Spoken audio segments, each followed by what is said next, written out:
محفل نعت ہوتی ہے، پھر چادر پوشی ہوتی ہے، رات کو محفل سما ہوتی ہے۔ اللہ پاک قرآن پاک میں فرماتا ہے اولیاء اللہ میرے دوست ہوتے ہیں، اولیاء اللہ کے پاس بیٹھنے سے اللہ کا قرب حاصل ہوتا ہے، اللہ اللہ کرنے سے اللہ نہیں ملتا، اللہ والے ہیں جو اللہ سے ملا دیتے ہیں۔ پیر ذوالفقار علی لاہوتی چشتی صاحب کی سجادہ نشینی آستانہ عالیہ بابا کریم بخش سرکار 4 میل گوجرا روڈ جھنگ کا 39واں سالانہ عرس مبارک بڑی شان و شوکت سے منایا گیا۔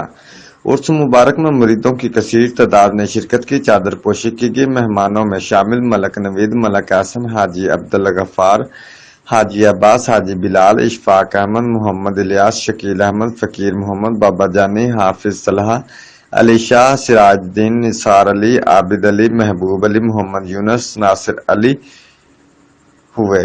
نعت خوانی کے بعد قوالی کی محفل منعقد ہوئی۔ غلامان رسول نے نعرے لگائے اور درود و سلام کا ذکر جاری رکھا۔ آخر میں دعائے خیر کروائی گئی۔ لنگر عام کا بہترین انتظام کیا گیا۔ رپورٹ رانا شہباز عزیز، جھنگ۔